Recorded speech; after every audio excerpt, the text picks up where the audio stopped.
So many building clients come to me every single week and tell me they attract the wrong type of clients. And if you're in the same boat, the chances are your branding probably sucks. Hey guys, if you don't know me, my name is Brad. I'm the founder of Grow.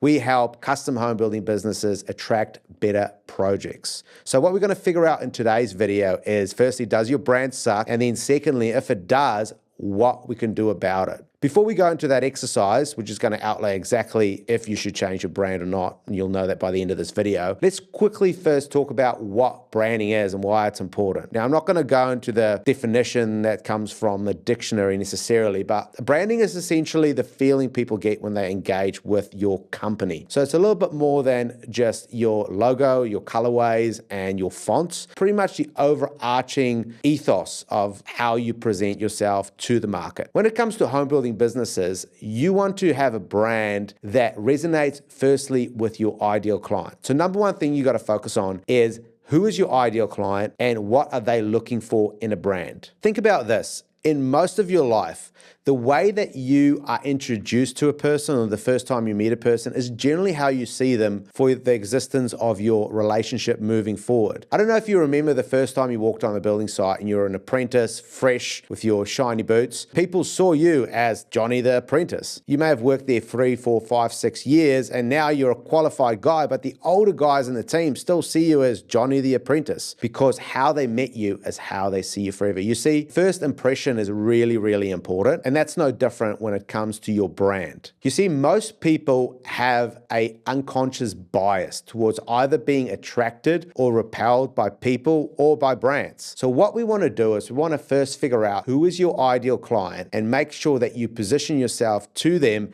as someone that's desirable, someone that they would be attracted to rather than someone they would be repelled by. Another aspect that I talk to a lot of builders about is how they see themselves. You see, if you start with decks and fences and you work your way up to small bathroom renos and then maybe bigger renos, extensions, and you want to work yourself up to working on multi-million-dollar architectural projects, the way you see yourself is also going to have to change. You see, if you want to attract those premium type of projects with clients that trust you, want to work with you, value your input, you're going to have to present yourself as a consultant. You're going to have to move away from being Johnny the guy swinging the hammer, being the builder, being a hired hand, a contractor, and move more into a consulting role. I'm here to help you get your dream home, bring your dream vision from nothing into reality. You have to remember that how you see yourself is also how that client is going to see you as well. I want you to see yourself as the person you really are.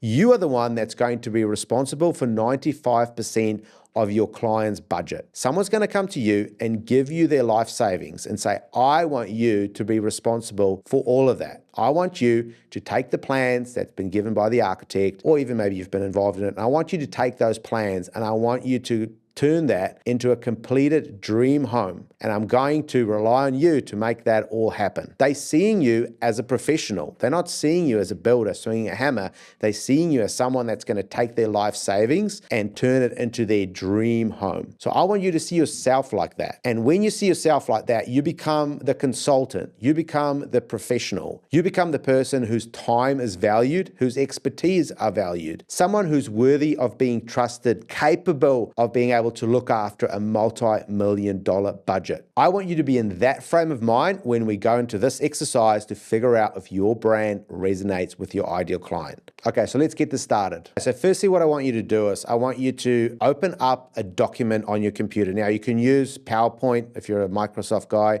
or you can use Canva, which is really easy to use, or you could even use just one of Apple's products. I'm not sure which ones they have, but there's ones where you can just open a blank sheet and you can drop some pictures into. We're about to do some crafting. So right on the left-hand side, I want you to take your company logo and I want to place it on the left. I want you to put your logo on the left-hand side. Now I've just used a generic logo out here, Woodshaw Builders Limited. Sorry guys, if you see us, I think they're from the UK, so I'm just using that as an example. As you can see here, the classic builder logo, you got the beautiful W here with a house there in the middle.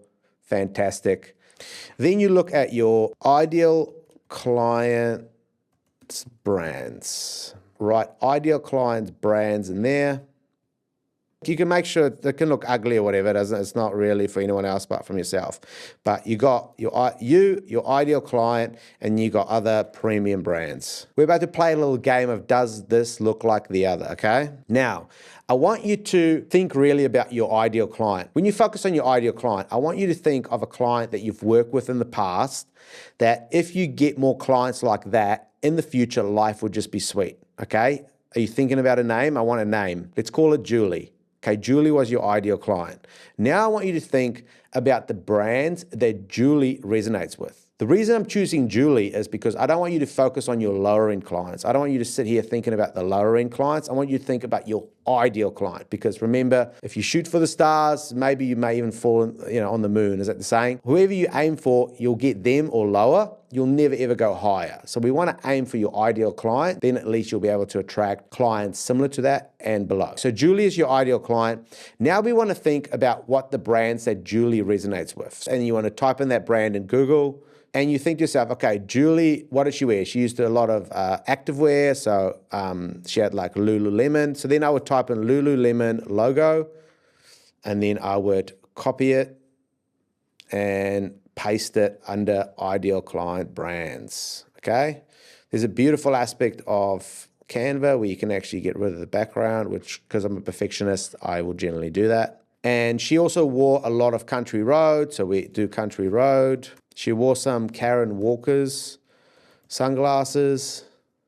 And then once you start running out of ideas of the clothes that she was wearing, you might look at what car she was driving. So she may have, Julie drove an Audi, okay? So now you look at Audi's logo and you put that in. Now, when you start running out of ideas in terms of remembering what she was wearing and what car she was driving and what shoes she had on, then you can start to go into the appliances. Which appliances did she actually choose? So she had some Miele, they had a Samsung fridge. They also had a Bodo timber cladding on the house. Okay, so that started to give us a little bit of an idea. Another way to figure out what brands they resonate with is to actually go on the Instagram. Maybe you follow them on Instagram already, see which brands they actually like and follow. Especially in the architecture space, you may go on their website, you might get like a home magazine. And here are some of the brands. They may have also come to you and said, oh, we really like all these elements of, say, ArchiPro. So you'll be asking yourself now, like, Brad, why are we doing this? Why are we looking at a bunch of logos? The reason I'm doing this now, and obviously the logo is only the first part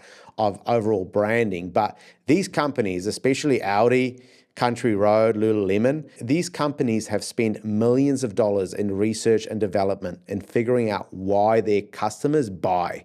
So instead of us doing the homework and you doing the homework and spending all that money, why not look at the brands that your client are already attracted to? Which brands do they already have a subconscious bias to? Which ones are they attracted to already? And then make sure that our brand are in alignment with those brands. So that's what we're getting to, okay? So here are the brands of your ideal clients. I'm just gonna quickly throw in some other premium brands there. Boom. So when you look at these other premium brands, you got Gray on there, McKimmon there, Krivik, Frank Developments, Elm, Lindsay. You can start to see a little bit of a pattern, right? So you got all the brands that your ideal client resonates with in the middle. You got all the premium brands out there that gets a lot of premium architectural work to the right. And then you've got your brand to the left. So now you have to decide for yourself whether your brand fits in, is in alignment with, or is a mismatch against all those other brands. So this would be your first step in realizing whether you should rebrand your custom home building business or not. So if you fit in, great, you don't have to change your brand at all. It looks like you're on the right track. If you absolutely do not fit in, then it's probably time to make a change. Okay, so what's the next step? The next step is to take this document to a brand designer and get them to come up with a couple of concepts to make sure that your brand resonates more with your ideal client. So how much does this cost, Brad? In the custom home building space, if you're in New Zealand or Australia, on the lower end, you should be paying around $1,500 for a rebrand. So that would just be coming out with a logo, colorways, and some fonts with some brand guidelines. Mid-range should be something around $3,500, $4,000. And if you want to go for the upper tier, it's probably going to cost you around that $7,000 to $8,000 to do a complete rebrand. Remember, first impressions do matter. People do, unfortunately, have a subconscious bias towards brands and are either repelled by them or attracted to them. We want to make sure you're desirable to your ideal client. I hope this video gave you some insights to whether your brand sucks or not and whether you may have to change it. I hope you enjoyed this video. We'll be making more like these very soon, so stay tuned. Cheers.